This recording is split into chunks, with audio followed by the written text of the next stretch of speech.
Hello YouTube, it is I again. I am back. This light changes colour, but you can't tell. A great visual stim. Welcome to my first ever video on ADHD. Yay, she's finally doing it. Finally doing the video about ADHD that I keep saying that I'm gonna do because I want to do one. As well as autism, I do have ADHD as well. I also have anxiety and a bunch of other stuff. So let's go into the ADHD life. Today I'm going to be talking specifically and aptly about books.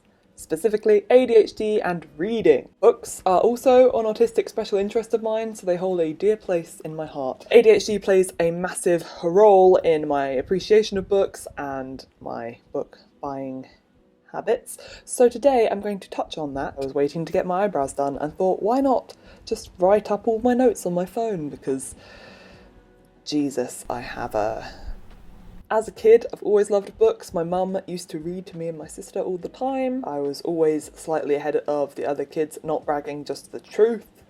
I don't know if they still do this, but there were like different stages of reading. And at school I was always way above my peers. They were reading Biff and Chip, iconic, and I was reading like his dark materials. Books are a very reliable portal into another world, and the autism loves that. But the ADHD struggled because we had reading time in school. Or actually, I think we had golden time, but I just chose to read because reading is great. I could not concentrate on any word in that book. No siree. I would reread the same paragraph over and over again. It would not sink in. When I finally did get to it, my brain felt like a super brain. I was like, oh my god, I am the most focused person in human existence, because it had finally conquered the ability to focus. But I would say like 95% of the time I was having real trouble with focusing in general. This would manifest as either reading like a page over 1 hour or reading like 3 chapters and then getting really distressed when I had to stop because obviously golden time was over and I couldn't read anymore. It definitely didn't suit a lot of my traits, particularly my ADHD, because I was like, now I'm hyper-focused, another key word with ADHD, and I don't want to stop doing this thing that I really liked doing. Most of the time at school I was very well behaved. I was like the model pupil, I was a massive teacher's pet, I was friends with all my teachers, and the ADHD was probably obscured by that because often ADHD manifests in sort of naughty behaviour with kids or like impulsive behaviours, etc. And I thankfully wasn't really part of that cohort, although I definitely had excess energy and I definitely couldn't concentrate at all ever. I remember this one moment, this is not relevant to ADHD and reading by the way, I know, but I'm getting onto it. I was trying to explain to a dinner lady, who is someone that monitors the playground at lunchtime. Basically, I couldn't get my words out because I was thinking too fast, and I was trying to explain something that had happened, probably some incident I'd seen, like someone being bullied or whatever, so I was like, blah, blah, blah, blah. And then she went, oh, I don't understand, blah, blah, blah, blah. Anger, anger, anger, anger. Like, I'm trying to explain something that would help you do your job. Just because I went blah, blah, blah, blah, blah, does not mean that you can insult me by repeating what I said. It was so annoying. Anyway, that's enough for my issues with authority. Let's get on to the ADHD and reading. I've just realised I probably should do, as it's my first video about ADHD, a bigger breakdown of what ADHD actually means, rather than just launch into ADHD and reading.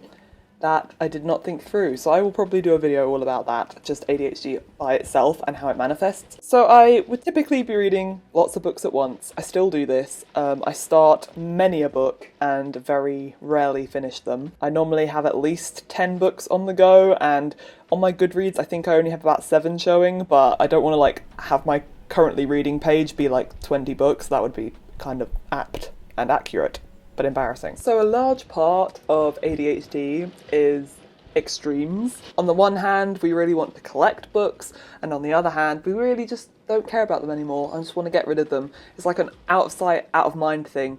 It's not object permanence, by the way, which a lot of people on TikTok have recently taught me. Oh, I'm on the TikToks, I'm such a young person. Literally, 27. On TikTok, they have explained to me, and other platforms, that object permanence is that a child, as they're developing, suddenly realises things remain where they are, even if they're covered. So for instance, they'll put something under a pillow and then remove the pillow, and then the baby will be surprised that something was still there under the pillow because out of sight, out of mind. It's not really the same thing with ADHD. you can't really use the term object permanence for that reason with relation to it, because we still know stuff is there, it's just a memory and a working memory in trying to remember where it is or how it got there or whatever, that is different. So for instance, when we moved into this flat, partly out of necessity, I had to do a massive book cull, get rid of any books that I just didn't see myself reading, and there are a lot, because, my friends, if you have ADHD and you love reading, you're going to buy a lot of dang books. I just buy books about transient special interests, but then never read them. So for example, I kind of have a special interest, a little bit, not so much anymore, in the grunge movement, particularly the band Nirvana. I am really into the sort of grunge movement and the ethos and the sort of music and the scene, and I really want to go to Seattle. I'm going to be doing a video about special interests at some point, so don't worry about that. It will probably come up again in that video.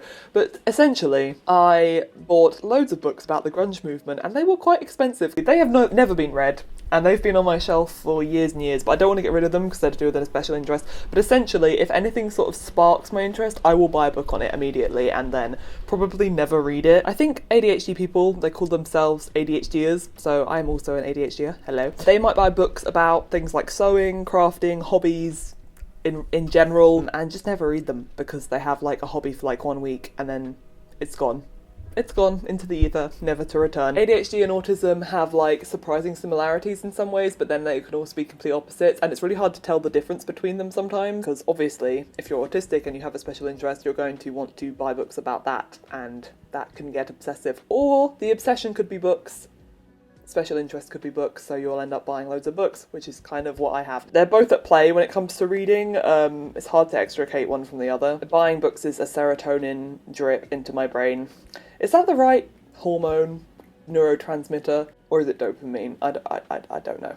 I think it's dopamine. I just buy more books to fill the void in my brain. I do find like graphic novels, comics, mangas so much easier to read in general. I had a friend who asked to borrow the Dragon Ball comic, and he has ADHD, and he was like, oh my god, this is so much easier to read than I thought, and he really wanted to get into reading, so that was a really good step to get him to read because he wanted to, which is why I love graphic novels so much, to be honest. I have quite a few. I do love graphic novels, but sometimes I find myself, and I don't know if this is an ADHD thing, maybe, but I find it hard to kind of connect the pictures and the words, like even if it's a speech bubble in the same panel, so you know like that person is saying something, I'm much quicker to like read what they're saying, and then I kind of forget to look at the artwork, which is just a crime, because sometimes the artwork is beautiful. Basically, I find it really hard to connect the two sometimes, particularly if like the panel is sort of fluid with another panel, like, or there's like text in between. I'm like,